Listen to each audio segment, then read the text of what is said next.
kita sebut ini sebagai new normal. Gitu. Hari ini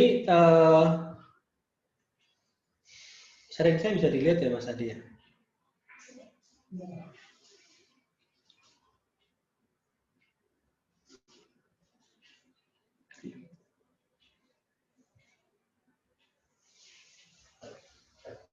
Bisa Mas Adi? Bisa ya? Oke. Saya telah men-share ini presentasi saya. Jadi saya awali dengan pembukaan yaitu mengenal YouTube. Aslinya ini adalah beberapa kali ada permintaan begitu ya kira-kira dari teman-teman kita yang Pak tolong dong Pak dikupas tuh bagaimana kita memulai YouTube. Ya utamanya kan YouTube ada perubahan rule ya seperti itu. Pak saya pengen belajar jadi YouTuber seperti apa. Secara teori, secara keilmuan tentu kemudian kita melihat banyak referensi dan saya coba kumpulkan dari data-data yang ada juga, termasuk kita nanti mengundang Mas Arif. Mas Arif ini punya beberapa channel YouTube ya. Nanti dia akan memperkenalkan channel YouTube dia yang baru gitu ya, yang baru dibuat belum lama ya, supaya kita kemudian bisa mengetahui pengenalannya. Ya, jadi ini adalah berbasis request. Memang materi kita yang nanti ke depan itu umumnya nanti berbasis request. Yang lalu beberapa peserta di kursus kita menginginkan yang digital business itu untuk kemudian dijadikan serial. Ya, saya sempat berpikir bagus juga nih. Mungkin ini juga nanti jadi satu agenda rutin begitu kita buat chapter bisnis digital. Bagaimana memulai bisnis, ya, kemudian bagaimana kita melakukan satu motivasi sampai menciptakan produk, ya, kemudian delivery sampai ke user, monetizing-nya seperti apa, sampai kemudian menjadikan bisnis kita itu sistem ke depan kemudian membesar.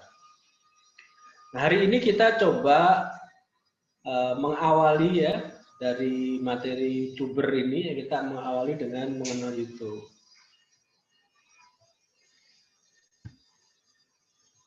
Nah, ini adalah sekilas tentang saya. Saya masih bekerja di suatu perusahaan, saya ulangi lagi, dan saya pengajar dan beberapa usaha pernah saya tekunin. Yang paling banyak memang di bidang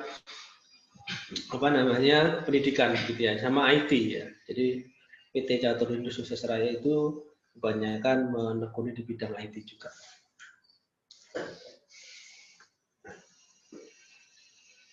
Di materi ini, di slide ini, saya ingin membawa semua pendengar kita yang hari ini mengikuti webinar kita, mengapa sih kita harus mengenal dan memanfaatkan YouTube gitu. Banyak alasan sebenarnya yang saya bisa gali di banyak sumber, namun ini menjadi alasan yang paling rasional, yang paling kemudian kita bisa melihat dari banyak aspek untuk sama-sama terus, oh iya ya, rasanya memang kita butuh mengerti YouTube, oh iya ya, rasanya kita harus butuh mengerti memanfaatkan YouTube. Gambar yang ada di depan teman-teman semuanya, ya, slide ini saya dapat dari Hootsuite ya, most used social media platform. Ya. Kalau beberapa kali webinar saya sampaikan beberapa data, ya hari ini saya kutipkan satu saja, yaitu most used social media platform. Anda bisa melihat di situ the number one is YouTube. Ya. Jadi ada YouTube, ada WhatsApp, ada Facebook, Instagram, ya, Twitter, Line, dan seterusnya. Ternyata hari ini yang masih merajai sampai bulan Januari ya, merajai adalah YouTube. Mungkin nanti di Januari tahun depan kita akan bisa melihat TikTok ini akan naik lagi. Ya, karena sekarang mulai orang membranding TikTok untuk digital marketing juga. Ya. Tapi sampai hari ini kita masih melihat bahwa YouTube itu paling banyak digunakan. Ya. YouTube paling banyak digunakan. Ya. Di bawah WhatsApp. Ya. Kalau WhatsApp memang sekarang sudah dibeli oleh Facebook juga. Nah, dia modelnya itu adalah connected people gitu ya. Kalau YouTube, kenapa orang berbondong-bondong ke YouTube gitu? Padahal YouTube ini kan kalau kita apple to apple, dia sekilas mirip dengan televisi begitu ya. Sekilas mirip dengan channel televisi. Ya, kalau YouTube dengan WhatsApp kita nggak bisa compare karena mereka mempunyai fungsi yang berbeda. Ya kalau WhatsApp kan dia digunakan untuk connected people tadi, berkomunikasi, membuat satu lingkungan, grup, dan sharing yang lain. Yang di situ servisnya, layanannya sangat berbeda dengan YouTube itu sendiri. Sementara YouTube itu compare-nya dengan televisi. Maka alasan banyak orang untuk memilih YouTube daripada televisi yaitu pertama, iklannya sedikit dan durasinya singkat. Makanya orang-orang prefer kemudian nonton YouTube dibandingkan nonton televisi. Kalau televisi, kalau sekarang Anda cermati, televisi itu 30 menit mungkin iklannya bisa separuhnya sendiri gitu. Ya, kalaupun nggak separuhnya, dia at least sepertiga lah. Artinya baru nonton 3 menit, iklannya 1 menit lebih begitu. Jadi orang kemudian merasa, aduh, ya jadi secara survei memang orang Indonesia itu masih menerima iklan begitu ya, tapi kemudian dia skip gitu. Kalau di luar negeri mereka banyak yang membeli TV berbayar. Jadi TV itu dibiayai oleh pembayaran atau hasil komersial dari para penontonnya. Kalau kita kan enggak, kita maunya yang gratis, yang di open free. Namun kemudian TV itu diangkat, didukung proses bisnisnya oleh advertising, oleh AdSense, oleh iklan. Ya, maka tidak menjadi sesuatu yang aneh kalau iklan itu cukup banyak di televisi. Evelyn ya. Oke, yang kedua, jauh lebih banyak pilihan tontonan. Iya, YouTube hari ini Anda mau nyari apa saja ada gitu. Ya, nyari apa saja ada. Tontonan, mau film, mau apa, ya ada. Ya, kemudian televisi kita nggak bisa milih, kita dipaparkan oleh mereka acara-acara yang sudah didesain oleh mereka. Yang ketiga, dengan televisi kita nggak bisa menonton itu sesuai keinginan kita. Menonton film serial inilah jam segini nggak bisa, itu belum ada jadwalnya. Jadi dengan YouTube kita nonton kapan saja tanpa menunggu atau takut ketinggalan. Jadi kalau ada orang premium acara Mbak Ebong itu yang sekarang lagi banyak yang penggemarnya kan, dia premium, dia nggak sempet, ya is okay, nggak apa-apa, ya tak lagi lah gitu. Kalau ada agenda lain, dia bisa mengalahkan acara YouTube itu sendiri karena kan nanti di setelah itu tidak ada masalah. Ya. Yang keempat, ya ini kita bisa nonton di mana saja, ya. Artinya alat untuk menonton YouTube ini kan berbasis mobile ya, bisa handphone, bisa laptop, ya atau smartphone gitu, yang dimana kita bisa nontonnya itu dari mana saja gitu, dari mana saja. Jadi lagi males di kamar, ya pergilah ke bawah pohon di luar gitu ya, dapat sinyal, yang penting seperti itu bisa nonton. Ya sambil jalan-jalan di pantai, ya masih bisa juga nonton YouTube. Jadi ini adalah alasan kenapa orang-orang berbondong-bondong moving gitu ya dari YouTube ke televisi. Yang kelima, banyak fitur yang tidak terdapat di televisi. Ya, fitur-fitur televisi itu memang nggak punya fitur. Fiturnya paling kalau TV-nya canggih ya di skip gitu ya. Mungkin nanti kalau TV-nya udah beralih ke TV digital yang bisa dua arah, ya mungkin itu bisa sudah mulai berkembang lagi. Kalau hari ini sih belum bisa. Hari ini belum bisa. Bahwa memang fitur-fitur televisi terbatas, sementara di YouTube fiturnya banyak. Ya. Fiturnya antara lain bisa di pause gitu ya. Antara lain bisa dikecilin, digedein gitu. Ya, bisa ditekan terus. Yang keenam, sensor yang masih wajar. Ya, jadi di YouTube ada sensor juga. Bahkan kadang-kadang sensornya berbasis. Sekarang sih mereka sudah menerapkan artificial intelligence yang kriteria-kriteria yang sudah ada itu bisa langsung disensor oleh YouTube. Namun kalau kelewatan kadang-kadang bisa juga di-drive oleh para penggemarnya. Ya, jadi kita bisa show salah satu channel untuk kemudian di stop gitu ya. Kemudian ketujuh, nah ini orang-orang pergi ke YouTube selain nonton dia mempelajari dan bisa menghasilkan uang. Ya, bahkan ini yang menjadi satu reason orang-orang banyak kemudian menggunakan YouTube. Ya, meskipun yang paling banyak adalah penonton, tapi rata-rata penonton udah mulai coba-coba nih, walaupun coba sekali terus tidak akurasi gitu ya, karena tidak bisa bertahan lama karena memang sibuk, karena hanya pengen nyoba saja, sekali bikin channel tinggalin. Tapi paling tidak orang-orang sudah mulai terdrive, tertrigger untuk apa? Untuk kemudian menggunakan YouTube sebagai media yang dapat menghasilkan uang.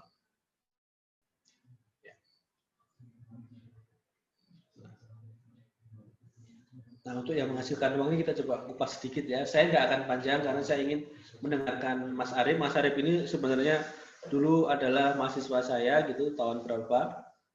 Kemudian saya melihat ada teman-teman yang minta di-share di YouTube dan ternyata dia juga sedang mengembangkan YouTube-nya, ya okelah di-share saja.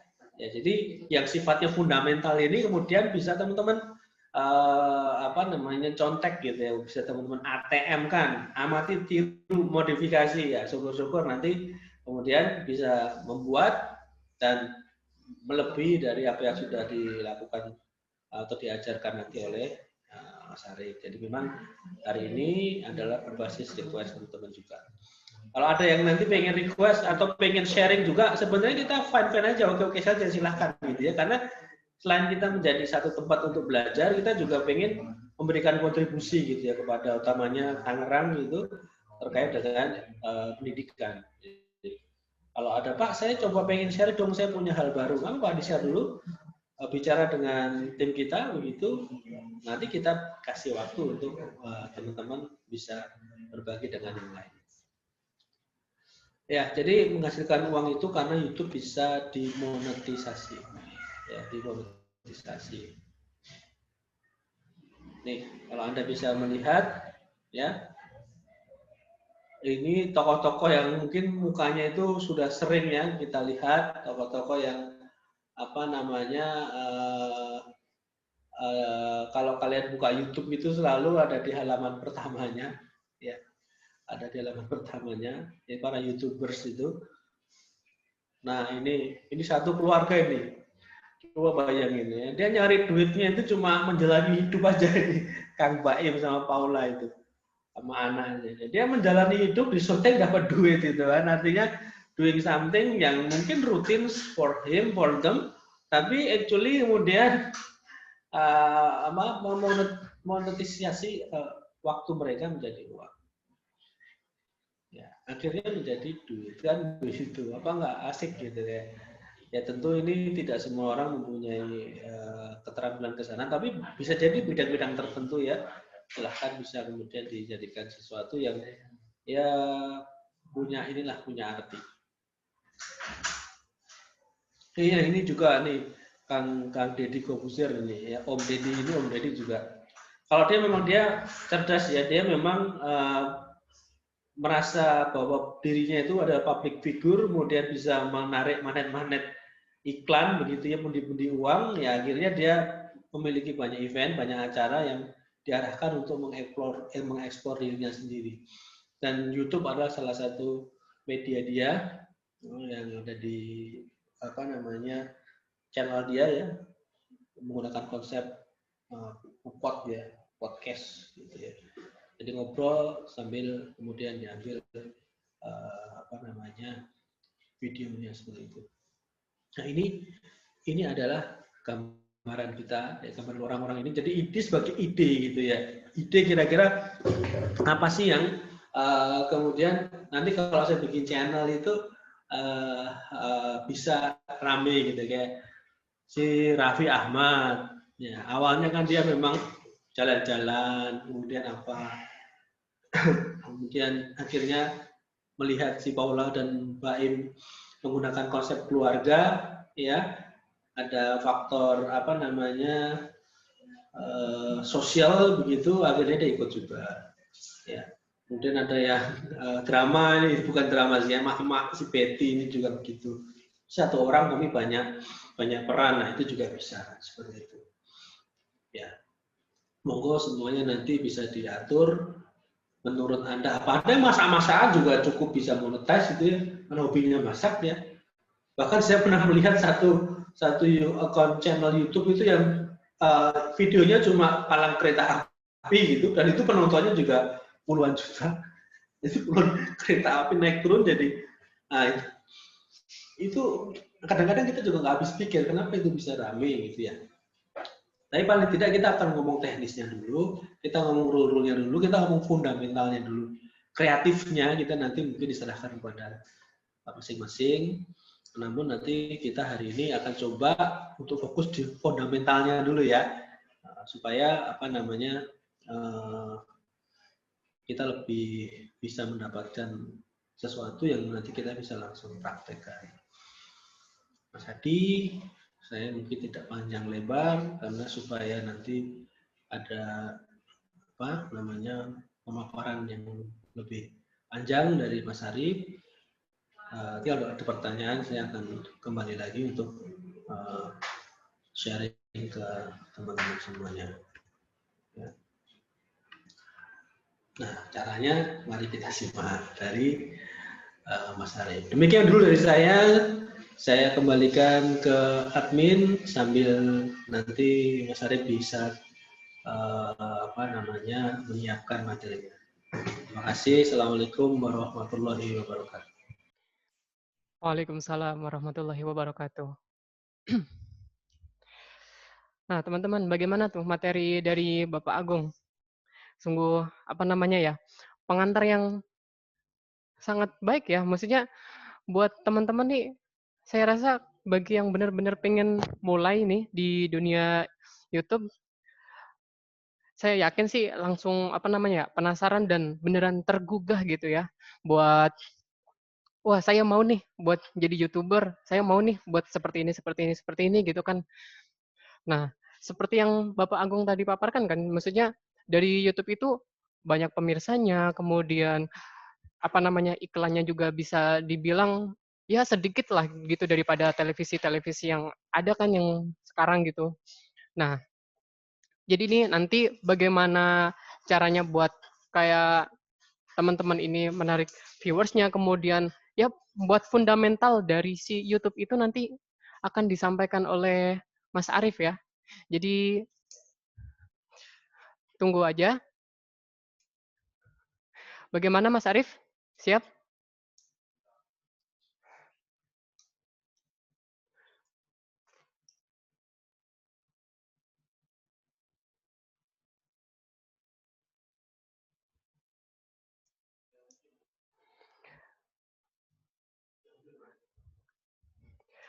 Oke, saya serahkan ke Mas Arif ya.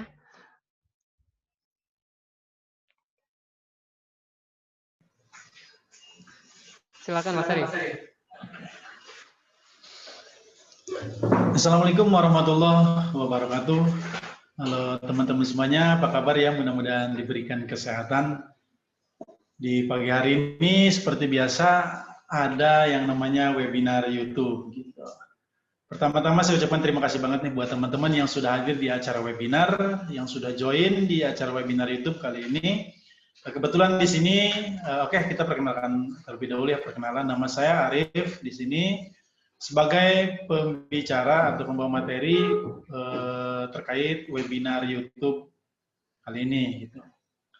Sebelum lanjut ke materinya, mungkin ada yang harus kita sepakati dulu dari awal ya, bahwa di sini mungkin tadi Pak Mas Moderator ya menyampaikan bisa subscriber bisa lebih banyak dan itu pun mungkin bonusnya. Tapi di sini saya akan menyampaikan materi, intinya strateginya bagaimana sih agar channel kita itu cepat dimonetisasi, bisa diterima menjadi partner YouTube, dan jauh dari pelanggaran gitu, bebas dari pelanggaran-pelanggaran hak cipta gitu.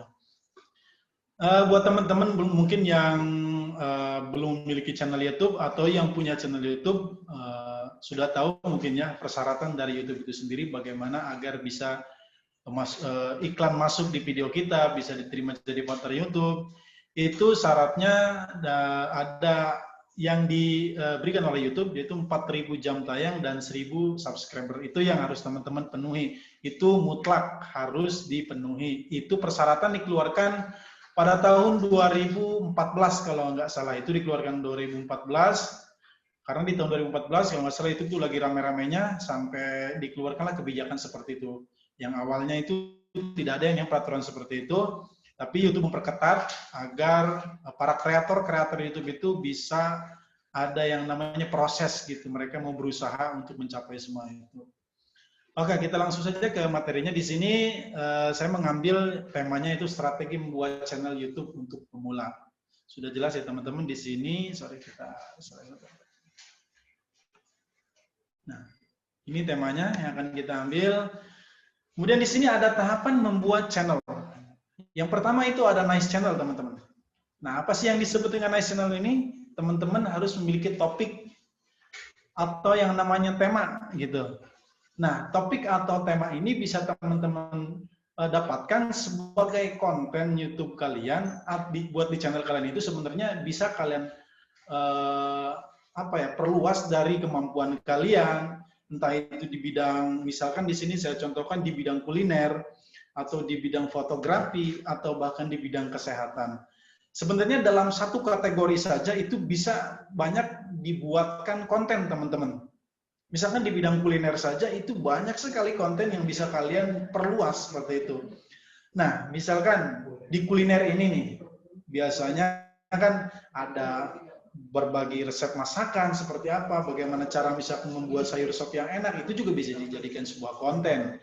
Atau misalkan kalian yang hobi mukbang tuh, seperti ya banyak ya youtuber yang hobinya mukbang, itu bisa jadikan konten. Atau juga bisa yang namanya vlog kuliner seperti itu. Atau di bidang fotografi juga sebenarnya itu luas bisa untuk jadikan konten. Contohnya yaitu seperti bagaimana sih untuk mendapatkan foto yang jernih, misalkan yang berkualitas, itu bisa jadikan konten. Bagaimana cara mengatur ISO-nya seperti apa, itu bisa jadikan tutorial oleh kalian.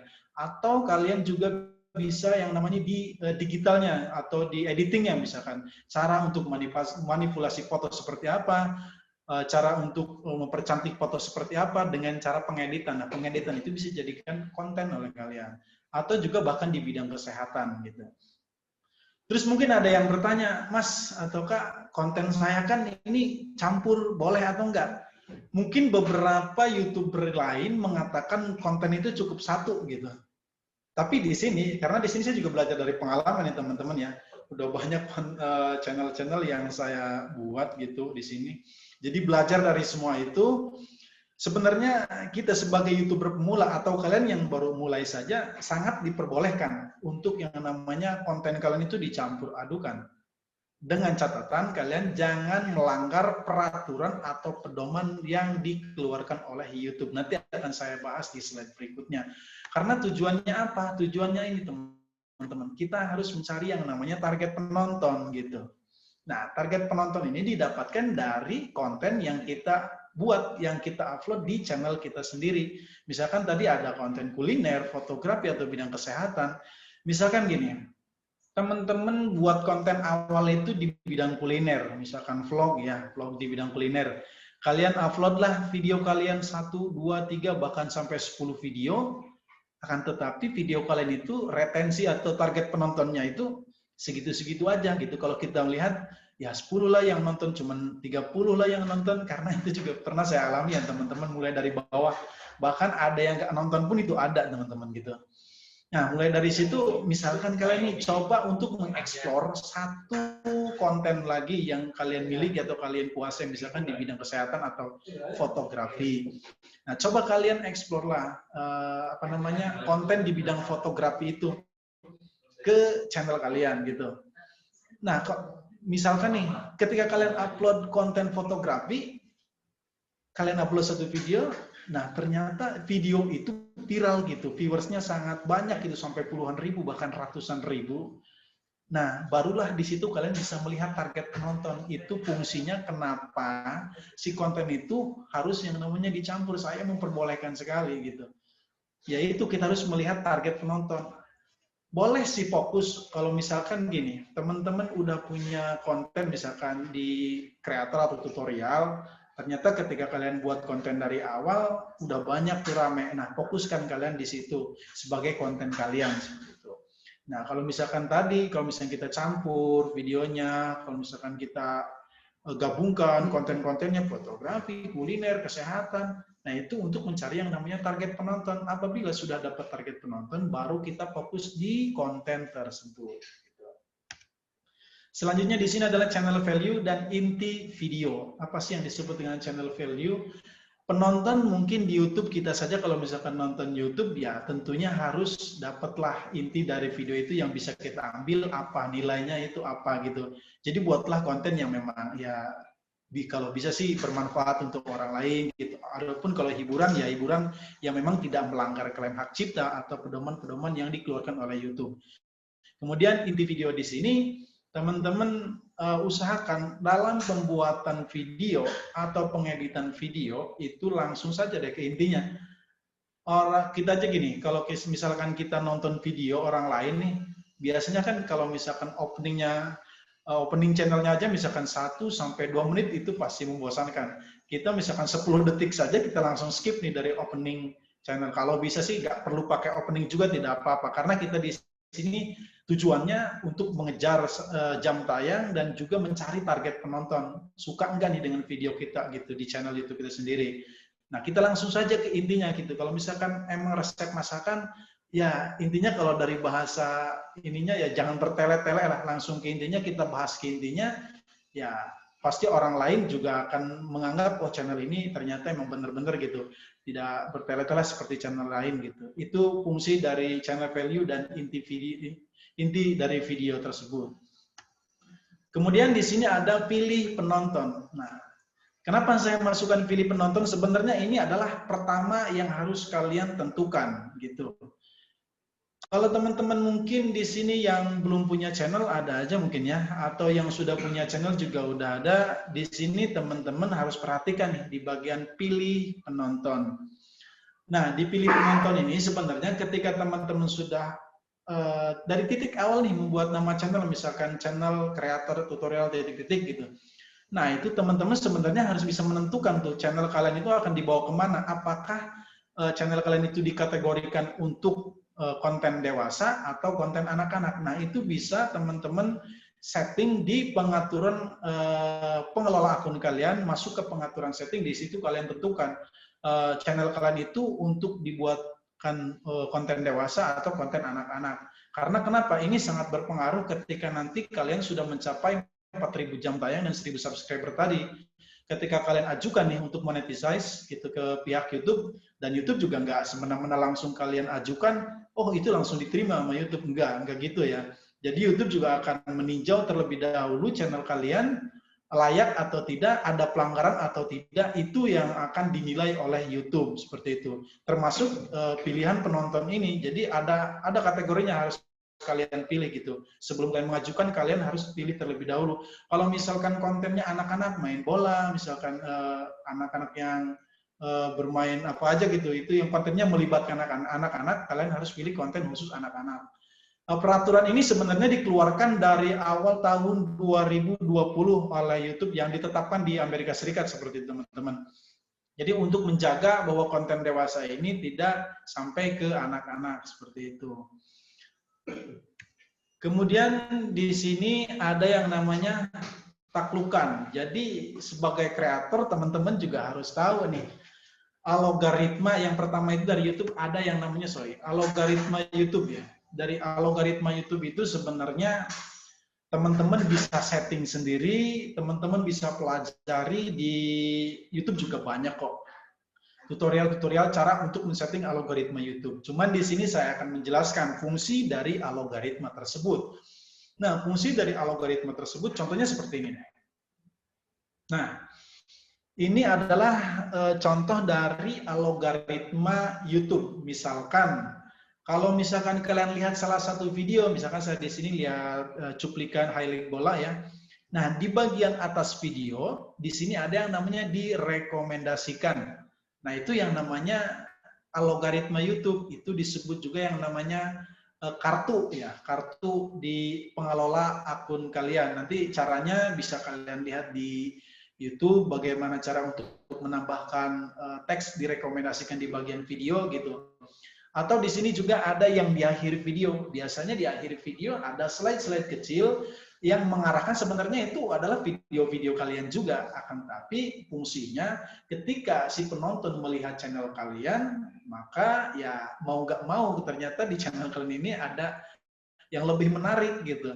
Jadi si penonton itu tidak akan lari ke mana gitu, tetap di channel kalian. Ternyata di channel kalian juga ada video-video yang lebih menarik dengan menawarkan konten kalian atau playlist video kalian di akhir video seperti itu.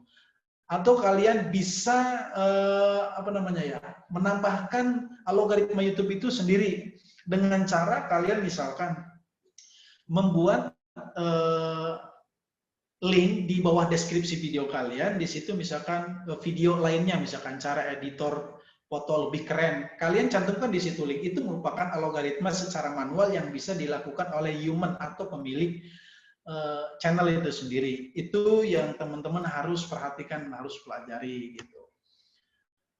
Kemudian di sini ada yang namanya peraturan dan pedoman. Mungkin ini agak sedikit panjang lebar nih ya, yang akan saya sampaikan di bagian ini nih. Karena saya tahu mungkin ada beberapa yang belum tahu nih peraturan dan pedoman dari YouTube. Dan banyak sekali yang bertanya-tanya terhadap ini kepada saya sebenarnya teman-teman di luaran sini ya. Di luar webinar atau bahkan di media-media sosial gitu. Terhadap peraturan dan pedoman ini. Dan cara mengatasinya itu seperti apa banyak sekali. Nah sebenarnya peraturan dan pedoman ini dibuat oleh YouTube semata-mata untuk menjaga kreator YouTube agar tidak yang namanya terkena seperti ya sebut saja lah di Indonesia kan ada undang-undang ITE atau kalian juga penyebar luas video-video yang tidak diperbolehkan oleh YouTube gitu. Itu juga ada peraturan dan pedoman. Tentunya kalau memang saya sampaikan di sini semua peraturan dan pedoman YouTube mungkin nggak beres sampai sore karena banyak sekali peraturan YouTube yang perlu teman-teman pahami gitu. Di sini saya juga belajar dari pengalaman gitu. Nah, contohnya peraturan dan pedoman itu seperti ini. Nah, pertama ada yang namanya teguran klaim hak cipta. Sudah tidak heran lagi mungkin buat kalian yang pernah mengalami, ya pastilah, pasti ada saja yang mengalami meskipun ya konten-konten kreator yang subscribernya sudah tinggi juga pasti mengalami hal yang seperti ini. Teguran klaim hak cipta ini salah satu contohnya yang saya ambil dan teguran pedoman komunitas seperti itu. Nah, teguran klaim hak cipta ini keluar apabila kalian melanggar peraturan dari YouTube. Misalnya, kalian mempergunakan musik atau audio yang tidak free atau tidak gratis. Nah, misalkan gini, kalian punya konten vlog gitu, kalian edit gitu video tersebut. Kalian cari lagu-lagu di YouTube, cari lagu-lagu di Google, ternyata, oh ini loh, lagu misalkan lagu Rihanna cocok banget nih buat channel saya untuk background video vlog saya. Kalian tempelkan di video kalian. Kalian tidak tahu, ternyata musik tersebut itu memiliki lisensi pemiliknya tersendiri gitu. Kalian tempelkan di video kalian, kalian upload, ya ketika kalian diklaim hak cipta, ya akhirnya video kalian tidak memenuhi syarat seperti ini adalah teguran klaim hak cipta ini memang mempengaruhi channel kalian apabila nanti mengajukan monetize ke pihak YouTube karena dari awal saya sudah jelaskan YouTube tidak semena-mena kalian ajukan hari itu juga channel kalian akan diterima menjadi partner YouTube enggak. YouTube akan meninjau beberapa video, apakah video kalian itu ada klaim hak cipta atau satu lagi yang namanya pedoman komunitas. YouTube juga akan melihat gitu sejauh mana channel kalian itu murni atau tidak, organik atau tidak, baik itu dari sisi viewersnya maupun dari subscribernya atau dari konten kalian, itu YouTube akan meninjau terlebih dahulu layak atau tidak untuk diajukan monetisasi. Biasanya sih klaim hak cipta ini banyak ditimbulkan dari sisi musik atau background musik seperti itu, atau mungkin bisa kalian juga apabila kalian mereupload sebuah video, kan namanya juga mereupload, kemudian di video itu juga kan ada musik dan ada pemiliknya juga, itu bisa dijadikan klaim hak cipta karena si pemilik juga tidak tidak rela video saya yang sudah viral kalian upload di channel kalian. Nah, maka si pemilik tersebut mengklaim hak cipta ke pihak YouTube dan YouTube akan memberikan peringatan kepada kalian melalui email tersebut. Selanjutnya di sini ada yang namanya teguran komunitas. Nah, teguran komunitas ini menurut saya adalah teguran yang sangat berbahaya, teguran yang sangat mematikan sekalipun gitu. Ini yang teman-teman harus perhatikan, harus teman-teman cari tahu, harus teman-teman lebih diperhatikan lagi di sisi konten kalian. Contohnya gini. Pedoman komunitas ini sebenarnya muncul apabila teman-teman membuat sebuah konten, misalkan konten yang memiliki unsur sara, kekerasan, seksual, atau misalkan keributan, senjata tajam kalian misalkan, atau misalkan kalau ada yang kecelakaan nih, gini teman-teman, YouTube itu yang berbau darah pun kalian akan dihapus videonya, karena peraturan YouTube tidak memperbolehkan seperti yang namanya hal-hal yang seperti itu gitu. Karena saya sudah membuktikannya sendiri, bahkan saya dulu pernah mengupload sebuah video kurban saja, kan itu terlihat oleh kamera darahnya, tapi YouTube memberikan pedoman komunitas karena menganggap bahwa video saya itu melanggar dari peraturan YouTube tersendiri gitu, sehingga timbullah yang namanya teguran pedoman komunitas. Nah, perlu teman-teman ketahui, sebenarnya teguran pedoman komunitas ini kenapa dianggap bahaya, efeknya juga sangat luar biasa. Jika teman-teman mendapatkan teguran komunitas satu saja, itu jangkanya harus pulih kembali channel kalian, bersih kembali itu 3 bulan. Tapi di sini teman-teman berupa teguran pertama, teman-teman bisa upload video, teman-teman bisa edit video, akan tetapi di teguran pertama ini tidak boleh ada yang namanya teguran kedua. Misalkan gini, teman-teman sudah mengupload video langsung yang namanya dapat teguran pedoman komunitas. Selanjutnya, ternyata di konten-konten kalian, selama kalian upload jangka 3 bulan tersebut, ada lagi video kalian yang melanggar pedoman komunitas YouTube. Nah, pedoman komunitas YouTube ini sebenarnya dari re-upload video orang lain saja bisa dijadikan pedoman komunitas. Contohnya gini, di channel lain lah, anggap saja gini, di channel A teman-teman mengambil videonya, yang viewersnya bisa ratusan ribu bahkan jutaan, yang anggap konten tersebut bisa teman-teman jadikan konten di video kalian. Nah, uploadlah di channel kalian video tersebut. Nah, si pemilik itu nanti akan ada notifikasinya bahwa channel beliau diambil oleh kalian gitu. Itu nanti ada di menu copyright di situ. Ada kok, sekarang fiturnya sudah diperbarui di YouTube Studionya.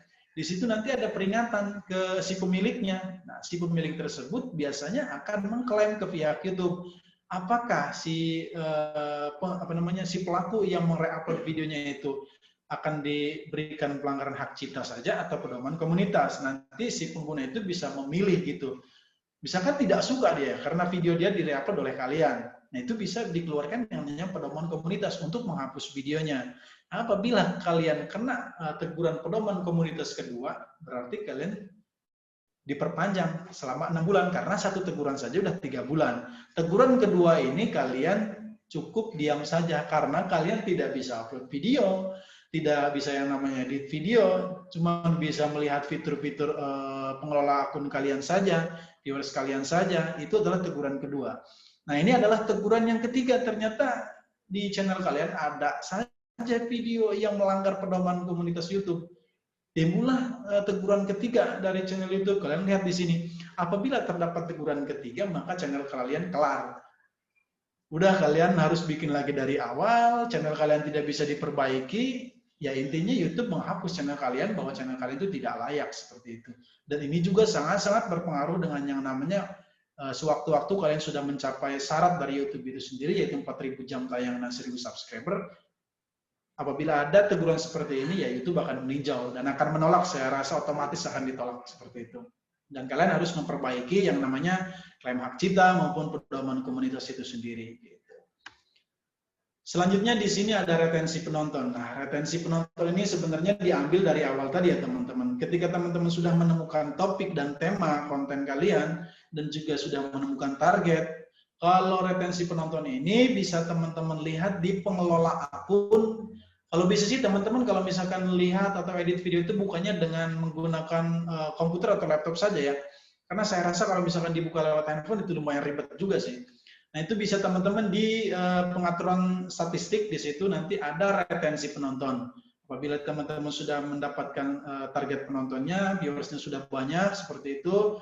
Nah, teman-teman di situ lihat retensi penontonnya. Apakah retensi penonton kalian di channel tersebut itu umur dari 18 tahun sampai 25, ataukah dari 25 sampai ke atas, apakah kebanyakan ditontonnya oleh perempuan atau laki-laki. Di situ kalian bisa simpulkan, oh ternyata channel saya ini bergeraknya di sisi umur 18 tahun sampai 24 dan ternyata banyak yang nontonnya laki-laki. Maka fokuskan di situ konten kalian dan insya Allah konten kalian akan berkembang. Itulah fungsinya ketika kalian mencampur yang namanya konten, tetap memperhatikan yang namanya pedoman dan peraturan YouTube.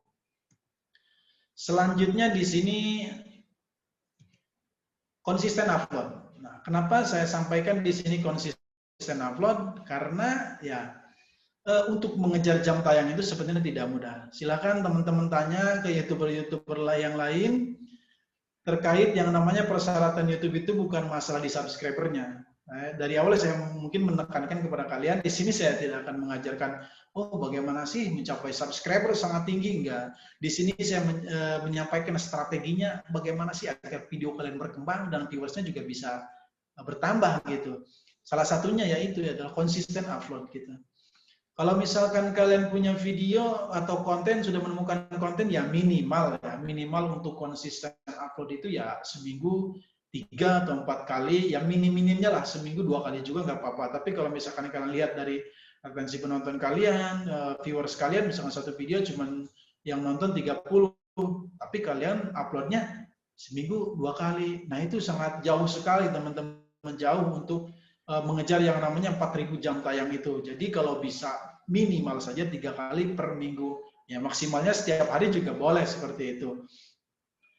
Karena gini teman-teman ya, untuk mencapai 4.000 jam tayang itu YouTube akan menghitung viewers kalian itu yang dihitung menit ke 2,5 menit lah. YouTube akan menghitung video kalian yang dimasukkan ke jam tayang itu, durasinya itu dari pertama video kalian berjalan itu sampai misalkan 2,5 menit, itu yang dihitung 2,5 menit, ya maksimalnya boleh lebih gitu. Tapi kalau misalkan yang nontonnya cuma baru saja dimulai di skip dan selanjutnya menontonnya cuma semenit saja, itu tidak dihitung oleh YouTube. Akan tetapi kalau misalkan orang skip dari awal, nah dari menit 1 sampai menit 2 di skip, tapi dari menit kedua sampai menit kelima tidak di skip, itu akan dihitung dari jam tayang. Nah kita bisa melihat lagi nanti dari konten kita, misalkan yang nontonnya cuma 30, yang nonton murninya, organiknya, yang nontonnya itu misalkan 10.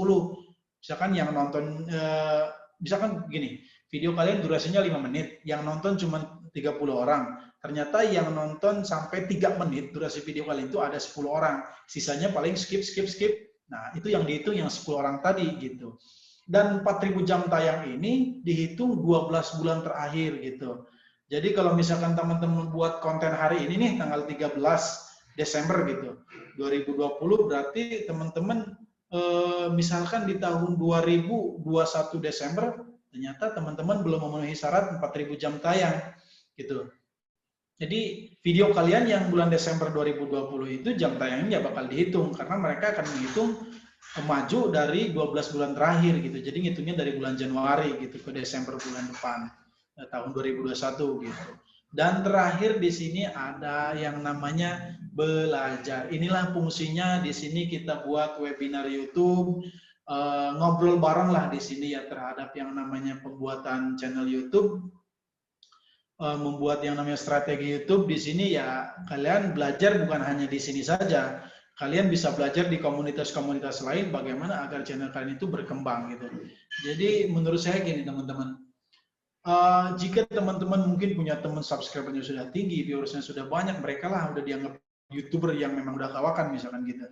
Itu belum tentu mereka akan membukakan semua strateginya seperti ini teman-teman. Paling gini, ini pengalaman saya juga pernah nanya kok ke YouTuber-YouTuber senior gitu. Gimana sih cara kejar jam tayang, misalkan gimana sih agar konten kita itu banyak yang nonton, ya mereka cuma jawabnya gini, ya lu konten konsisten upload aja gitu. Tiap hari ya gitu-gitu aja, konsisten upload, ya bikin konten aja yang menarik. Pasti jawabannya gitu dan gitu. Tapi mereka tidak memperhatikan ternyata dalam sebuah video itu juga ada peraturan dan pedoman yang harus kita perhatikan. Kemudian algoritmanya yang harus kita perhatikan, konsisten uploadnya yang harus kita perhatikan gitu. Itulah fungsinya dari pembelajaran di webinar kali ini. Jadi itu yang harus teman-teman perhatikan juga gitu. Mungkin itu saja sih yang bisa saya sampaikan, dan mungkin saya kembalikan lagi ke Mas moderatornya, Mas Adi, silakan ya. Kalau misalkan ada pertanyaan atau apa, silakan ditanyakan di kolom komentar atau bisa open mic seperti itu. Terima kasih. Assalamualaikum warahmatullahi wabarakatuh. Waalaikumsalam warahmatullahi wabarakatuh. Masya Allah. Baik, terima kasih Mas Arief untuk materinya. Berarti jadi teman-teman ya, buat teman-teman sekalian nih, kalau yang mau jadi YouTuber lagi tuh, berarti tadi tuh yang terakhir kata Mas Arief sih, kuncinya ya konsistensi dari teman-teman gitu kan. Mulai dari membuatnya, kemudian jam tayangnya dibanyakin gitu. Nah, terus nanti akhirnya apa? Dari channel teman-teman bisa dapat monetasi, kemudian viewers dan juga subscribernya banyak gitu. Oke ya. Nah, untuk sesi selanjutnya saya buka tanya jawab. Nah, jadi buat teman-teman nih yang mau bertanya langsung ke Mas Arief, silakan, saya persilakan. Mulai dari sekarang, silakan di raise hand dan di unmute aja.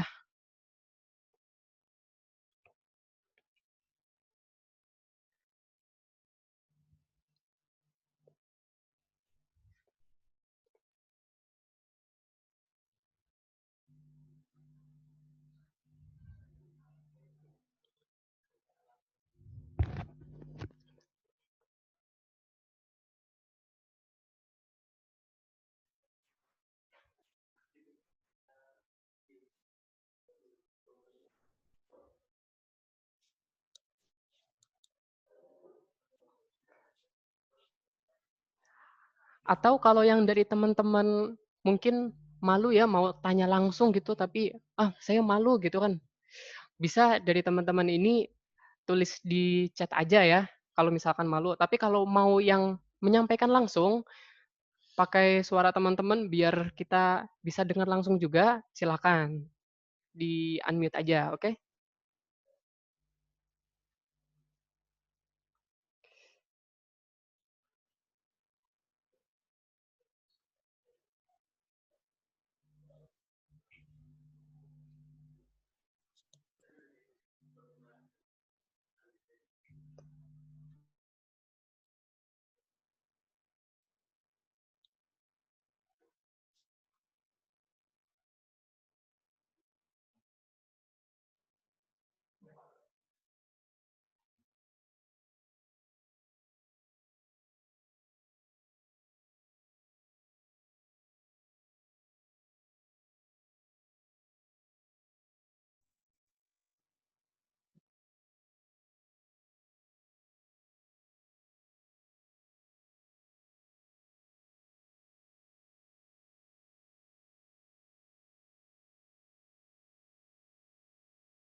Oke, silakan tinggal di unmute aja ya. Oke, dari Mbak Aslia Tela.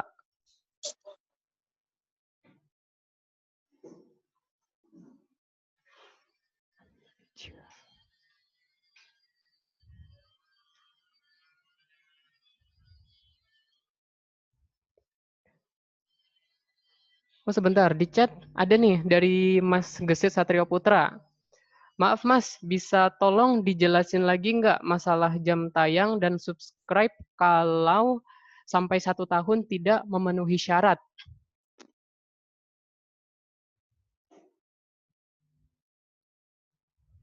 Dari Mas siapa tadi? Dari Mas Gesit. Oke.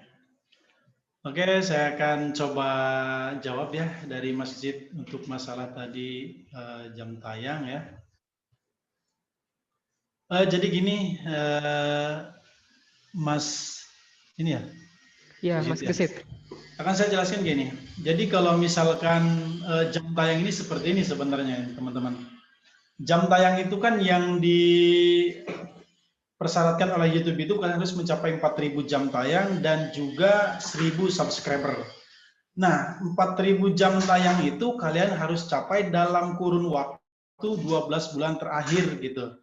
Kalau misal gini, jadi 12 bulan terakhir itu dalam jangka 1 tahun gitu.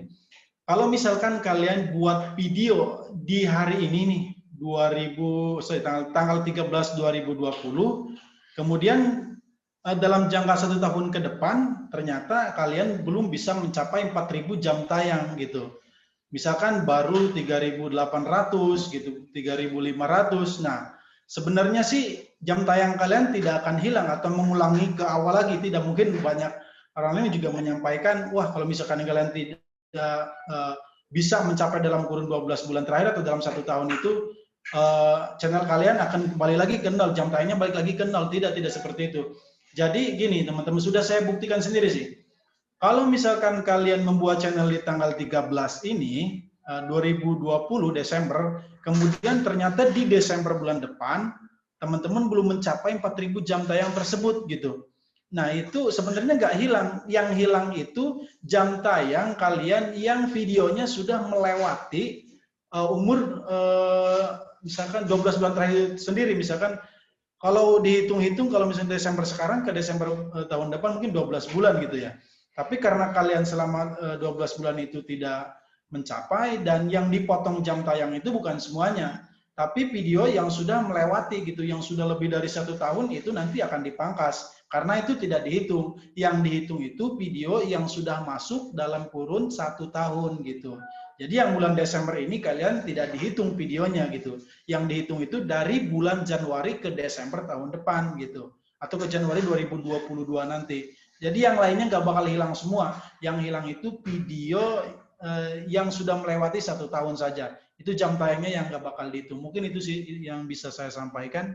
Mudah-mudahan bisa menjawab gitu. Oke, semoga bisa terjawab ya, Mas Gesit. Oke, selanjutnya ada nih dari Mas Muhammad Isa Daud. Assalamualaikum. Waalaikumsalam. Permisi, saya mau bertanya seputar video yang bisa masuk dalam rekomendasi pencarian YouTube. Itu harus memenuhi hal seperti apa ya? Ini Oke. saya jawab ya. Ini lebih ke kata kunci sih sebenarnya teman-teman. Jadi teman-teman itu kalau misalkan dalam penelusuran YouTube itu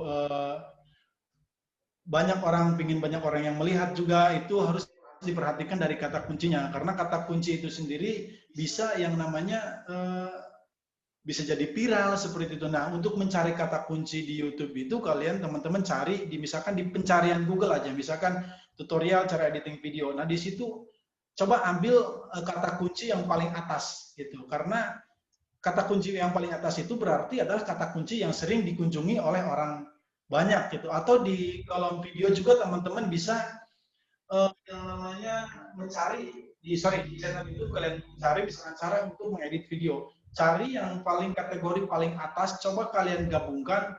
Intinya jangan terlalu disamakan, tapi kalian rangkum agar menjadi kata kunci yang memang mencakup itu semua. Nah, kemudian juga kalian harus perhatikan di bagian tag-nya di bawah, itu teman-teman juga bisa memasukkan tag yang menyangkut dengan yang namanya editing foto. Bisa kalian cari di YouTube, ada judul-judulnya. Nah, judul-judul itu sebenarnya bisa kalian masukkan ke tag video kalian di pengeditan YouTube Studio. Itu menjadi itu juga sama menjadi sebuah kata kunci untuk pencarian di YouTube gitu ya. syukur-syukur video kita yang viral. Yang terpenting kita untuk mencoba, karena saya juga pernah praktikkan juga, ternyata beberapa kata kunci yang saya masukkan ternyata gagal.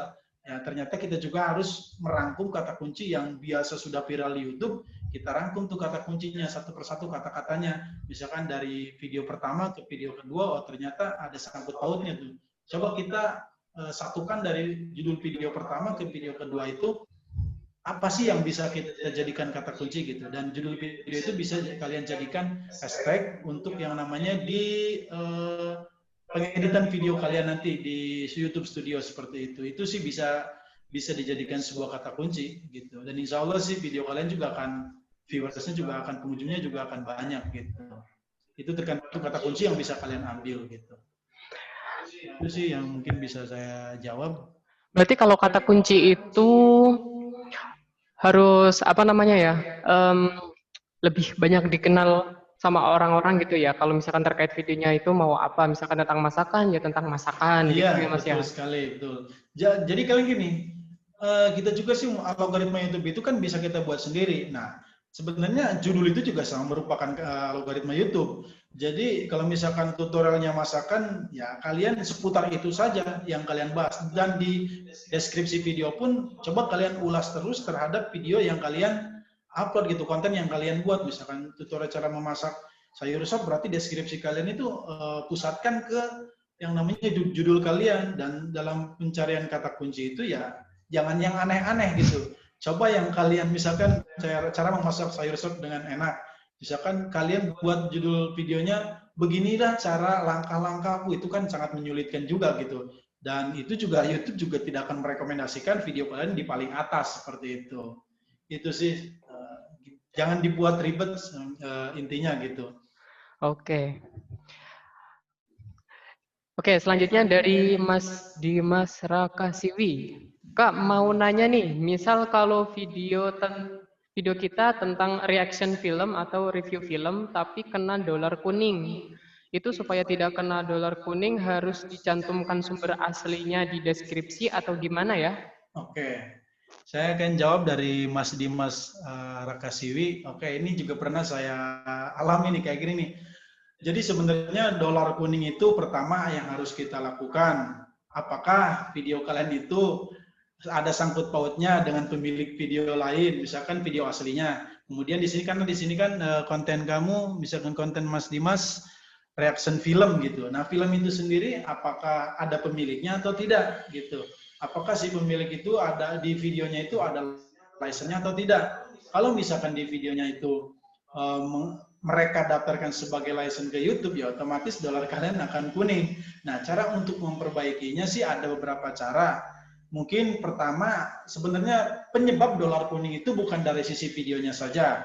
Kalian perhatikan dari sisi thumbnail-nya, dari sisi judulnya, dari sisi deskripsinya, atau misalkan dari tag-nya, kalian perhatikan. Nah, cara mengantisipasinya seperti itu. Coba kalian hapus dulu, buat misalkan judul yang lebih simple, terus Mas Dimas coba hilangkan tag-nya, hilangkan link-nya. Kalau untuk masalah link pemilik video itu sih sebenarnya tidak jadi masalah. Karena mereka tidak melihat dari sisi video bahwa video kita itu dicantumkan juga di link kita sendiri, enggak. Kita juga harus bisa melihat dari sisi video yang kita re-upload atau yang kita reaction seperti itu. Bisa saja video yang kita reaction itu mengandung yang namanya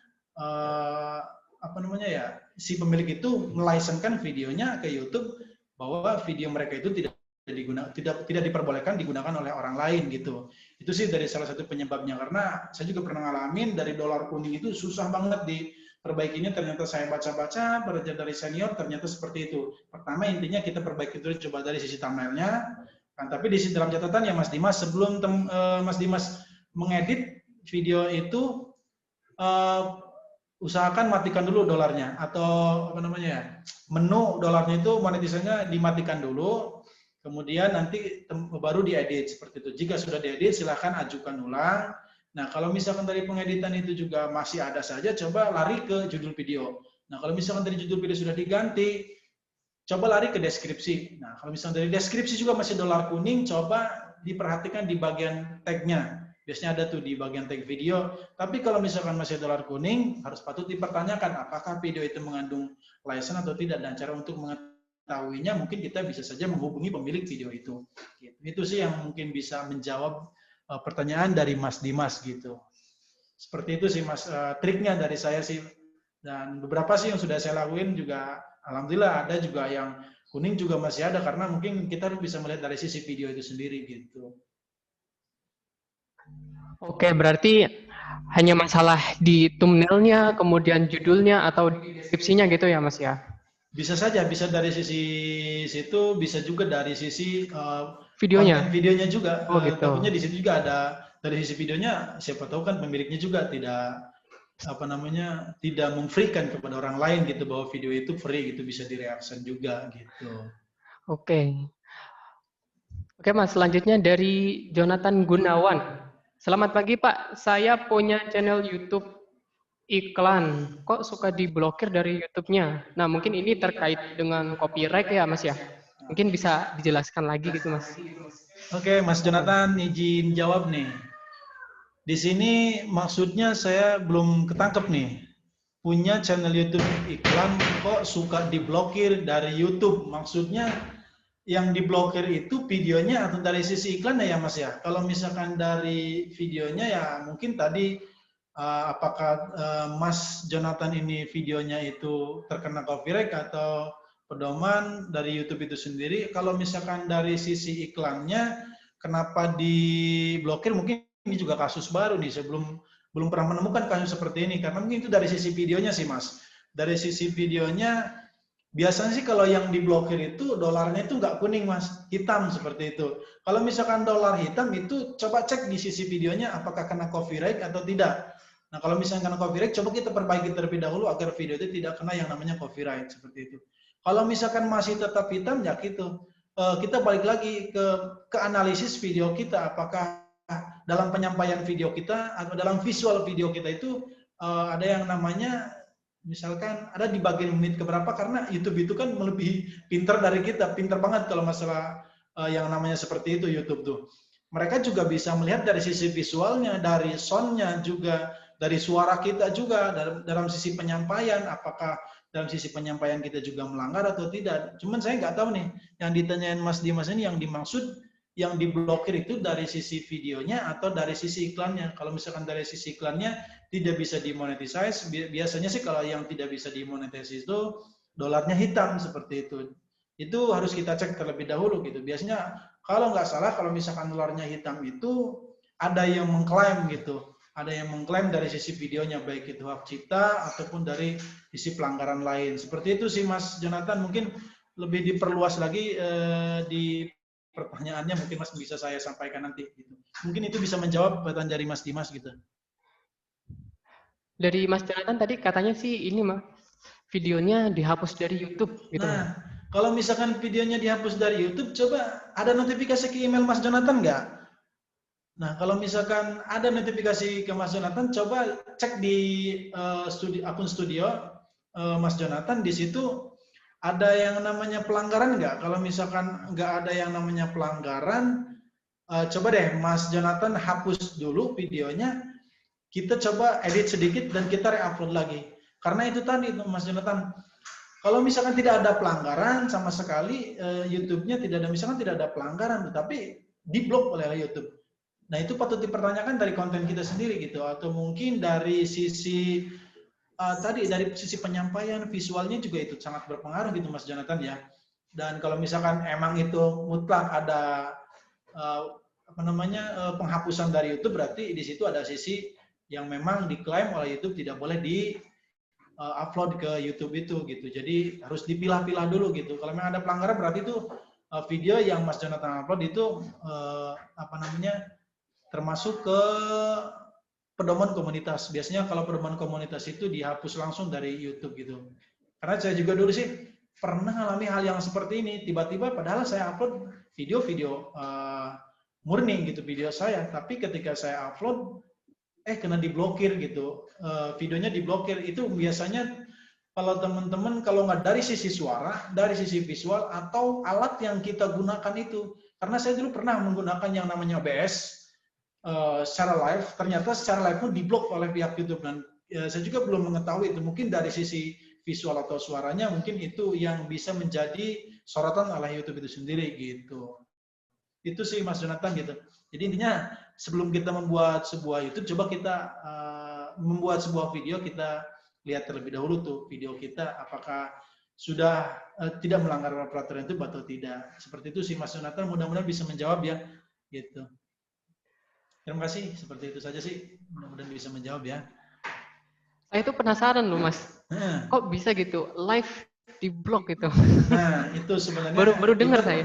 Nah itu sebenarnya saya juga baru mengalami, karena beberapa saya pernah menggunakan aplikasi Android juga live itu bisa-bisa saja. Tapi mungkin dari sisi softwarenya, mungkin apakah license atau tidak, mungkin dari sisi visualnya juga, karena seperti yang saya bilang tadi, YouTube itu pintar lebih dari kita gitu, bisa mengecek apa saja yang kalian upload nanti bisa terdeteksi. Meskipun itu YouTube dunia maya, tapi mesinnya itu bisa mendetek apa saja yang bisa melanggar peraturan YouTube, ya pasti kena gitu. Itu sih Mas. Gitu. Mungkin bisa menjawab deh seperti itu gitu. Itu saya juga share dari pengalaman saya aja sih gitu. Ternyata oh YouTube juga ada sisi seperti itu yang bisa kita lihat gitu. Dan itu bisa dijadikan sebuah pelajaran sih sebenarnya. Gitu. Oke. Wah, ada dari Mas Gesit lagi nih Mas. Kita langsung saja mungkin ke yang ini deh di bawahnya ya. Oh, yang Jadi itu. kita lanjut ke yang lain.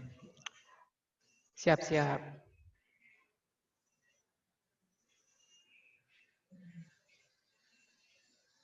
Ini dari Mas Topik ya.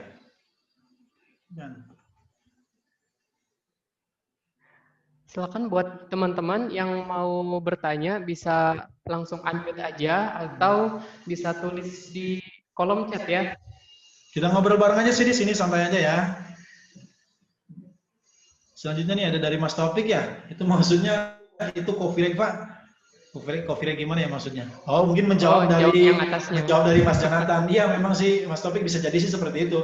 Jadi Mas Jonathan dicek dulu deh videonya biasanya ada email sih notifikasi seperti itu. Kemudian selanjutnya siapa nih Mas Adi? Oke, dari Mas Gesit aja lagi nggak apa-apa ya Mas ya? Ayo saya langsung. Oke, saya mau bertanya lagi nih Kak. Channel saya secara view jam tayang lumayan bagus, cuman masih kesulitan untuk mencari subscribe. Mungkin maksudnya subscriber mungkin. Oke. Solusinya dong Kak gitu. Dari Mas siapa? Dari Mas Gesit lagi ya. Oke. Gini Mas Gesit. Itu sangat bagus sih sebenarnya menurut saya. Jadi sebenarnya subscriber itu bonus deh. Subscriber itu bisa didapatkan apabila channel kalian itu dari salah satu konten kalian itu banyak. Nah sebenarnya itu adalah subscriber organik dan murni, itu yang diharapkan oleh YouTube gitu sebenarnya. Kalau misalkan di sini jam tayangnya sudah banyak gitu dan subscribernya masih sedikit, Mas Gesit bisa cara untuk mendapatkan subscriber itu sebenarnya secara mudah. Dalam tanda kutip Mas Gesit jangan melakukan yang namanya support sub. Sebenarnya support sub itu tidak diperbolehkan oleh YouTube. Pernah sih saya melakukan support sub juga, tapi dengan catatan caranya agak berbeda gitu. Misalkan sekarang tuh banyak support sub itu channel saya ke channel dia itu tuker. Nah kalau misalkan di sini saya bocoran aja sih buat teman-teman ya. Kalaupun ingin menambahkan subscriber, bisa saja kita support sub, tapi dalam catatan kalian jangan gunakan akun asli kalian. Dalam bahasa YouTuber itu ada yang namanya akun siluman. Nah, kalau misalkan kalian mau tukar support sub dan untuk yang namanya mencari subscriber yang murni, bisa saja support sub, akan tetapi dalam catatan kan itu misalkan syarat kalian 1000 subscriber. Nah, kalau bisa jangan 100% kalian mendapatkan subscriber itu support sub. Misalkan saya sub ke channel si A subscribe ke channel si B.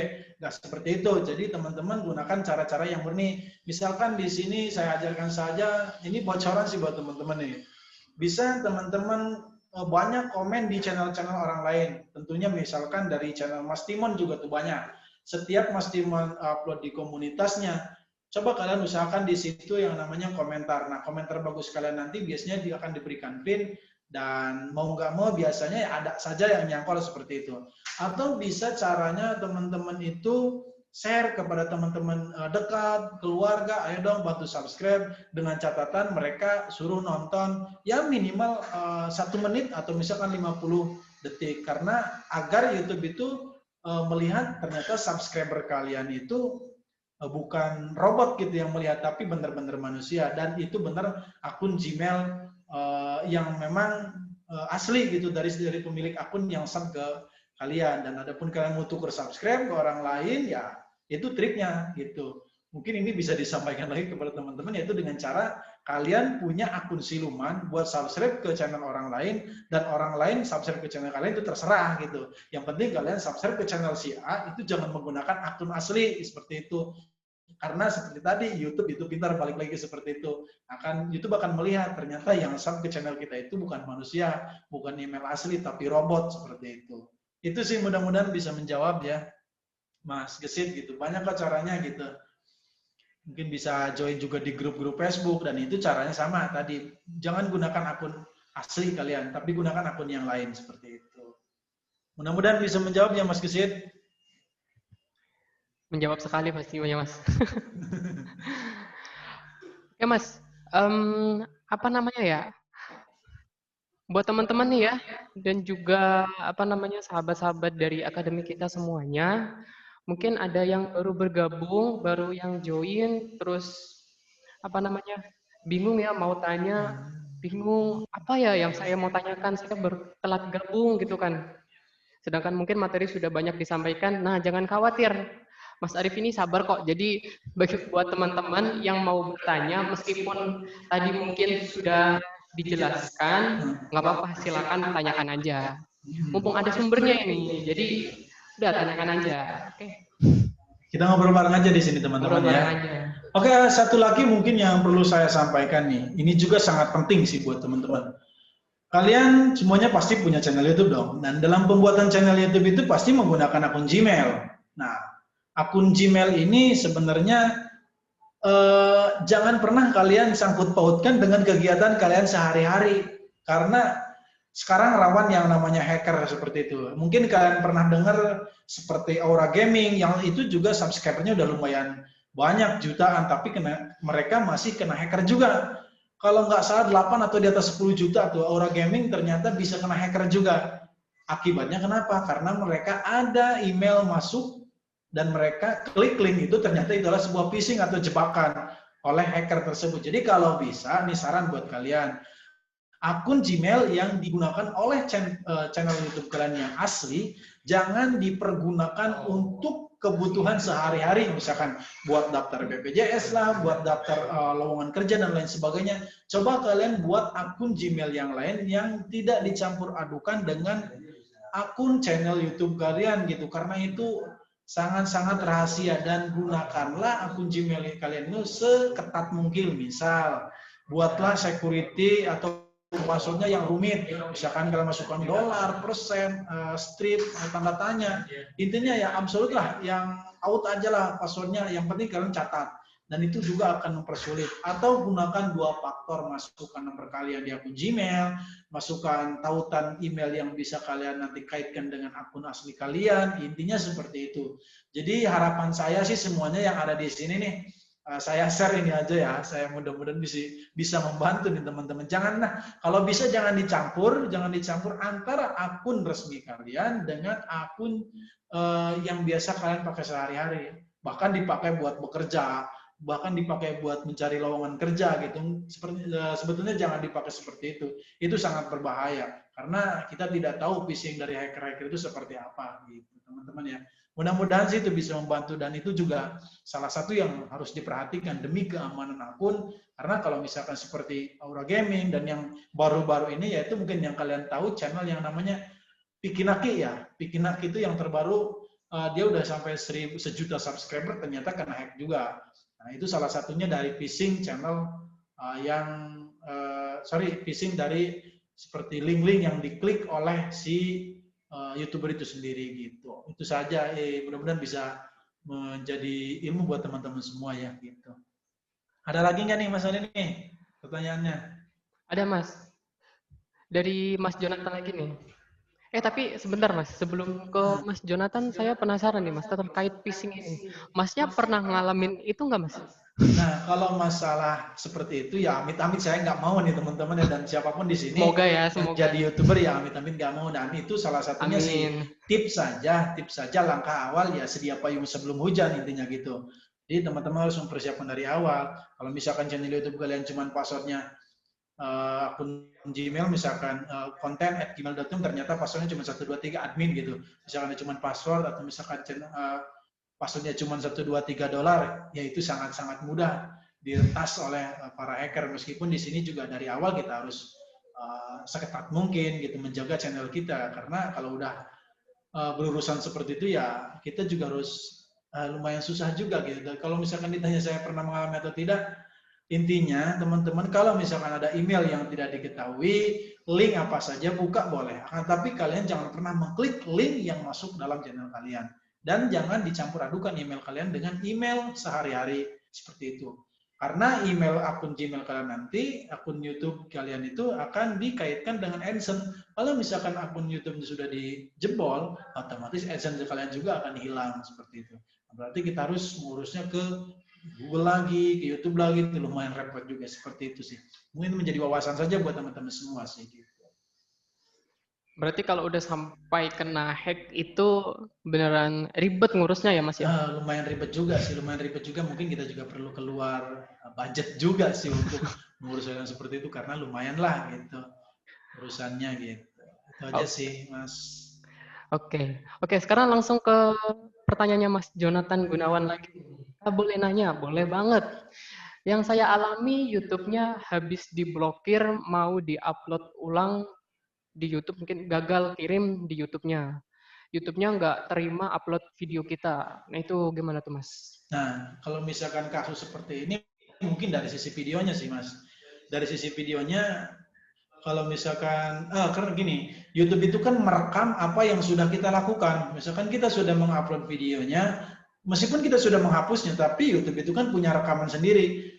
Misalkan video Mas Jonathan itu video tutorial, misalnya tutorial A. Mas Jonathan upload ternyata sudah diblok oleh YouTube. Dan YouTube itu kan, kemudian Mas Jonathan hapus videonya, atau mungkin dihapus otomatis oleh YouTube. Nah itu sebenarnya YouTube punya engine atau mesin rekodnya sendiri gitu. Ternyata ketika Mas Jonathan upload video baru lagi dengan konten tutorial B, tapi videonya tetap sama, nah YouTube juga akan mengkaitkan video yang sudah dihapus sebelumnya, apakah ada kesamaan dengan video si B, atau otomatis YouTube akan menolak. Mungkin kita lihat dari sisi itu saja sih Mas. Gitu. Kecuali mungkin coba Mas antisipasi buat channel, buat konten baru yang sama tapi dengan gini, antisipasinya kalau memang itu pakai suara Mas, coba antisipasi dengan cara jangan pakai suara Mas, tutorial saja dengan backsound yang copyright seperti itu. Kemudian Mas upload, gunakan thumbnail yang berbeda, coba nanti upload ulang apakah masih diblok oleh YouTube atau tidak. Tapi kalau misalnya sudah diblok oleh YouTube, coba kita nanti tunggu beberapa saat, tunggu beberapa minggu dengan catatan teman-teman Mas Jonathan bikin konten yang lain gitu. Karena itu juga menjadi ilmu baru nih buat saya nih. Kenapa di blognya itu seperti apa? Mungkin saya tidak bisa melihat langsung kan ke akun kreator Mas Jonathan, jadi saya belum tahu nih dari sisi mananya gitu. Gitu aja sih Mas Jonathan triknya seperti itu. Mudah-mudahan bisa menjawab ya Mas Jonathan ya. Oke. Oh ya, untuk Mas Jonathan Gunawan silakan di-unmute aja nggak apa-apa ya. Mungkin masih ada unek-unek yang perlu disampaikan gitu. Silakan di-unmute aja. Ini dari Mas Jonathan ternyata videonya berbeda katanya Pak. Videonya beda-beda. Nah, kalau misalkan untuk videonya beda-beda, ada notifikasi email nggak? Kalau misalkan biasanya sih kalau yang seperti itu ada notifikasi emailnya sih Mas. Atau mungkin Mas uploadnya menggunakan handphone atau di komputer. Kalau misalkan di handphone masih tetap diblokir, coba Mas gunakan atau upload menggunakan di komputer gitu. Karena jujur saja sih di beberapa perangkat mungkin, bisa saja dari video teman-teman itu terindikasi virus, bisa saja. Sehingga YouTube juga bisa menolaknya juga seperti itu gitu. Coba antisipasinya buka upload melalui handphone tidak bisa, coba upload melalui komputer menggunakan browser Google Chrome dicoba, misalkan menggunakan Microsoft Edge juga coba ya diupload di situ, menggunakan Mozilla coba gitu. Kita coba aja gitu. Apakah masih diblok juga? Kalau memang masih diblok juga, biasanya sih ada notifikasi email seperti itu. Itu sih saran saya dan tips saya sih, Mas Jonathan. Jadi coba-coba seperti itu aja dulu. Mudah-mudahan sih bisa gitu.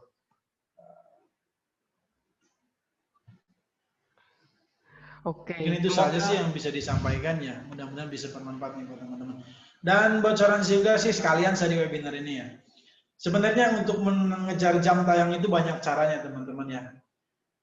Dalam tanda kutip teman-teman gini ya, mungkin di sini yang harus teman-teman tanyakan sih sebenarnya bahaya enggak Saporsam? Kalau misalkan beli jam tayang bahaya enggak? Bahaya sih buat kita sendiri. Selain misalkan kita bahayanya ketipu, dan teman-teman kan tujuan untuk di konten YouTube ini sebenarnya kan mencari yang namanya ya profit lah di AdSense gitu. Kenapa harus mengeluarkan uang dari awal gitu? Ya kita di sini murni-murni aja. Adapun memang teman-teman berniat untuk mengeluarkan uang, jangan beli yang namanya viewer, jangan beli yang namanya subscriber. Ada cara lain yang memang itu murni dikeluarkan oleh Google dan berkaitan dengan Google dan bekerja sama dengan YouTube, yaitu ada yang namanya Google Ads. Nah, teman-teman bisa di situ gunakan melakukan beriklan di Google Ads dengan mengiklankan video teman-teman, dan ya di situ emang harus mengisi saldo terlebih dahulu gitu. 100 atau 200 ya minimal 100.000. Nanti dari Google Ads tersebut nanti akan diiklankan video kalian ke misalkan seperti kalau misalkan kalian buka website-website seperti detik.com. Di situ biasanya ada video-video kecil tuh yang live langsung tayang. Nah itu sebenarnya video orang lain yang memang diiklankan melalui Google Ads seperti itu. Itu cara murninya. Atau teman-teman bisa gunakan handphone teman-teman yang lain. Intinya gini, kita sebagai YouTuber pemula itu harus pintar-pintar ngebajak sebenarnya. Harus pintar-pintar ngebajak handphone teman sendiri gitu. Itu dari awal saya pernah kayak gitu teman-teman. Kalau mungkin yang di sini pernah ngalami kayak gitu emang harus dilakuin gitu. Bajak handphone sendiri, teman sendiri, bajak teman. Nanti juga kalau udah ketahuan, oh ternyata lo ngebajak handphone gua gitu, yang nggak jadi masalah. Itu kan bukan hal-hal yang negatif seperti itu. Kalau misalkan tidak suka ya di unsubscribe juga tidak apa-apa. Yang penting kita usaha dulu gitu. Oh tahu-tahunya ternyata ngebajak juga nih gitu. Itu nggak jadi masalah sebenarnya, dan itu juga murni karena mereka otomatis di YouTube itu menggunakan akun aslinya, bukan akun yang siluman gitu. Itu pasti murni. Itu juga bisa menjawab pertanyaan Mas Gesit supaya tadi ya Mas Gesit yang menaikin subscriber seperti itu. Itu salah satu caranya. Itu saja sih, mudah-mudahan bisa bermanfaat buat teman-teman semuanya. Gitu. Kalau untuk grupnya, webinarnya, ya kebetulan di akademi kita juga ada yang namanya kelas YouTuber gitu. Jadi teman-teman yang khususnya daerah Tangerang ya Mas Adi ya, daerah Tangerang mungkin ada, kita bisa boleh join ke akademi kita, mungkin nanti ketemunya dengan saya juga gitu, yang nanti akan saya ajarkan lah trik-triknya seperti apa, ya kurang lebih sama seperti yang di webinar seperti ini gitu. Untuk masalah grupnya mungkin nanti kita ditindaklanjuti lagi lah, ya, nanti akan kita share kembali kalau memang ada grupnya seperti itu. Kalau untuk fanspage-nya mungkin akan saya share juga sih di akhir sesi, mungkin nanti di kemudian nanti akan coba saya share, kalian bisa ikuti fanspage Facebook saya seperti itu, atau bisa teman-teman merapat ke akademi kita gitu. Itu Mas Adi mungkin yang bisa saya sampaikan. Oke, terima kasih Mas. Oh ya Mas, untuk kesimpulannya nih Mas, belum penutupan nih. Oke, kesimpulannya gini teman-teman ya. Kesimpulannya pertama mungkin yang dialami para YouTuber pemula, cara untuk mengejar jam tayang sudah saya jelaskan, cara untuk menambah subscriber juga trik-triknya sudah saya jelaskan, dan untuk yang namanya pedoman-pedoman juga sudah saya jelaskan, dan dalam pemilihan konten juga sudah saya jelaskan. Mudah-mudahan itu juga bisa menjawab apa yang teman-teman sampaikan gitu ya, apa yang teman-teman tanyakan. Intinya gini, ketika kita terjun di dunia per-YouTuban, jadikanlah sebuah apa sih di konten kita itu jangan anggap mata pencaharian saya di situ. Beda dengan artis-artis. Kalau memang artis-artis itu mereka sudah punya panggung, mereka sudah punya ruang lingkup gitu, karena mereka sudah punya namanya penonton gitu yang banyak, fans yang banyak. Jadi mereka sangat mudah, bisa saja mereka beralih ke dunia YouTube karena mereka sudah punya panggung gitu. Tapi kalau misalkan kita sebagai youtuber pemula, mungkin di sini ada yang menjadi mahasiswa atau pekerja, ya intinya dari saya iseng-iseng berhadiah, itu sih intinya. Iseng-iseng berhadiah kalau memang ibarat kita beli makanan yang ternyata di dalamnya itu ada hadiahnya. Nah, itu berarti hadiah buat kita. Sama di YouTube juga seperti itu. Jadi karena iseng-iseng berhadiah, kalau misalkan kita sudah mencapai 4.000 jam tayang, kita sudah mendapatkan AdSense, nah itu berarti hadiah buat kita. Nah, itu anggapnya seperti itu saja. Kalau misalkan kita fokuskan di YouTube, kalau kita nggak punya panggung ya lumayan pusing juga nanti ke kitanya. Misalkan gini, saya pengen fokus di YouTube deh, sampai ngorbanin pekerjaan, nggak gitu sebenarnya di YouTube itu. Teman-teman kerja ya kerja, kuliah ya kuliah. YouTube itu sebagai sampingan seperti itu.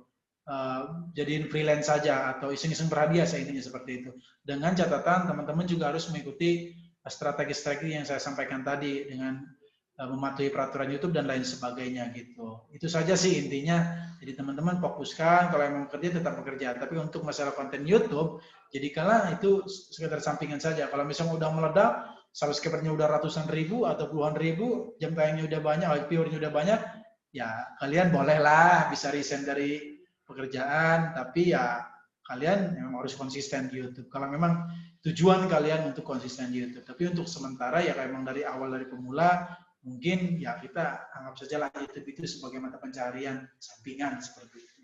Itu teman-teman yang bisa saya simpulkan. Mudah-mudahan bisa menjawab semua pertanyaannya dan bisa menjadikan wawasan buat teman-teman semua. Mungkin itu saja ya Mas Adi ya. Oke, terima kasih dari saya. Sampai ketemu, mudah-mudahan nanti kalau memang ada request dari teman-teman juga, kita adakan webinar selanjutnya, webinar terhadap YouTube, cara kejar, dan lain-lain lah, pokoknya sekilas YouTube. Dan mungkin juga kedepannya kita akan belajar yang namanya, selain bukan YouTube aja sih ya, seperti blog dan lain sebagainya. Mudah-mudahan kita buat forum kembali dan webinar kembali terkait masalah yang namanya AdSense, tujuannya seperti itu. Terima kasih, mudah-mudahan bermanfaat. Assalamualaikum warahmatullahi wabarakatuh. Waalaikumsalam warahmatullahi wabarakatuh. Terima kasih Mas Arief atas materinya. Nah, buat teman-teman nih, ayo buruan. Jangan lupa langsung diaplikasikan ilmu yang sudah teman-teman dapat. Karena ibarat kata nih, kalau misalkan teman-teman udah dapat ilmu, terus teman-teman timbun, itu ibarat kayak daging yang masih segar, tapi teman-teman masaknya udahlah nanti aja. Nah, nanti ini tahu-tahu dagingnya jadi busuk. Nah, ibaratnya ilmu yang teman-teman udah dapat, terus teman-teman belum mau mengaplikasikan, tapi nanti aja, nanti takutnya nih malah teman-teman jadi lupa gitu, dan ilmunya jadi kurang bermanfaat buat teman-teman sendiri, buat lingkungan teman-teman sendiri juga. Jadi, ayo yang sudah bergabung, yang baru bergabung, yang sudah dapat ilmunya, dan yang belum dapat ilmunya, jangan pernah buat berputus asa untuk belajar lagi dan belajar lagi. Kemudian yang udah dapat pun, ayo segera aplikasikan, biar bermanfaat untuk diri teman-teman dan juga lingkungan teman-teman. Oh ya, saya ucapkan ya terima kasih kembali buat teman-teman yang sudah bisa bergabung, dan untuk sesi ini nih sebelum kita tutup, saya mohon pada teman-teman kita untuk melakukan dokumentasi ya teman-teman. Jadi saya mohon buat aktifin webcam-nya atau kamera depannya dari teman-teman, kita foto bareng. Oke ya. Nanti saya kasih aba-aba, nanti kalau misalkan sudah, nanti ini bisa di-close lagi nggak apa-apa buat webcam-nya. Teman-teman eksis ya, siap nih. Oke, ayo. Jadiin dokumentasi nih. Nah, nyalain kameranya yuk semua.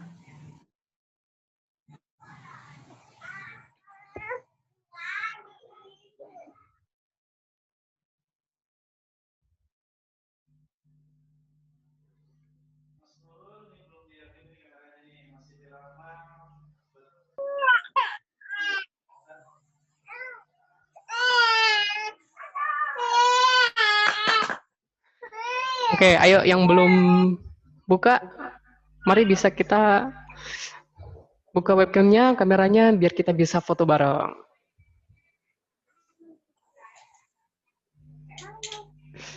Sekali-kali lah ya, narsis bareng Mas Arief.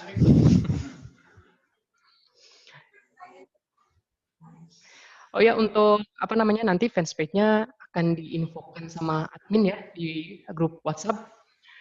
Oke. Oke, sudah siap semuanya? Nah, khususnya. Oke ya. Silakan di open ya kameranya teman-teman, jangan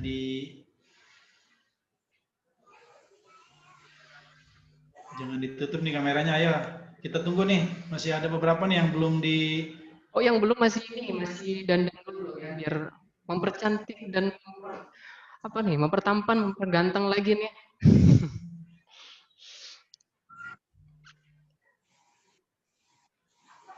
Oke ya. Gimana? Oke, saya hitung. Ntar ya, nanti kalau sudah silakan close. Nah, nanti teman-teman kalau mau close nggak apa-apa. Oke ya, saya Oke, hitung itu dulu aja. buat ambil fotonya. 1, 2, 3. Oke. Ketawa tuh. Sebentar. Ada yang belum, Jangan ketawa ada ya. yang belum. Oke, semuanya terima kasih. Jangan lupa. Oh ya, sebelum penutupan saya juga mau menyampaikan buat teman-teman nih yang ingin gabung di akademi kita, teman-teman bisa langsung datang ke markas kita ya, ada di Citra di Bundaran 5 di mana? Di Graha Sevilla. Jadi teman-teman bisa main aja ke situ ya. Ada laptop.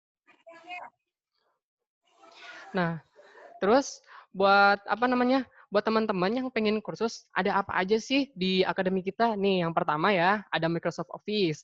Mulai dari MS Word, MS Excel, MS PowerPoint, kemudian paket 2-in-1 Word dan Excel, ada 3-in-1 Word, Excel, dan PowerPoint. Kemudian juga ada desain grafis, mulai dari Adobe Photoshop, Corel Draw, AutoCAD 2D, AutoCAD 3D, dan juga video editing. Nah, ini yang video editing cocok banget nih buat teman-teman yang mau nge-YouTube. Kemudian ada juga nih teknisi komputer dan jaringan, mulai dari instalasi komputer dan diagnosa, instalasi jaringan LAN, mikrotik, dan juga buat teman-teman yang hobi buat programming khususnya di web. Nah, ada juga dari kami mastering WordPress, PHP native plus SQL, PHP Igniter plus SQL, PHP Laravel plus SQL, internet atau digital marketing, microcontroller, dan juga Android plus robotik. Nah, buat teman-teman yang YouTube, yang juga atau mungkin punya keponakan atau mungkin yang sudah berkeluarga punya anak yang sudah mulai tumbuh gitu kan, terus mau masuk di pemrograman, mau menyekolahkan di pemrograman, itu juga bisa buat join juga di akademi kita, karena di AKAD juga menyediakan program Kids Programming gitu ya.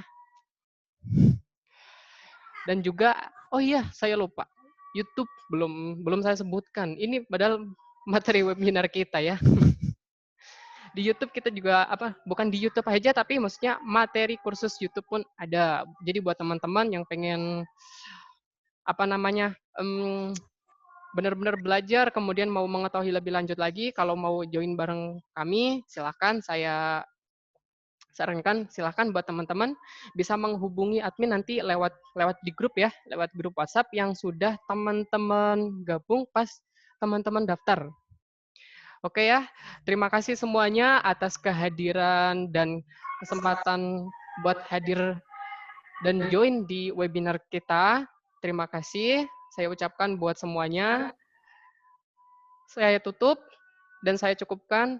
Terima kasih. Assalamualaikum warahmatullahi wabarakatuh.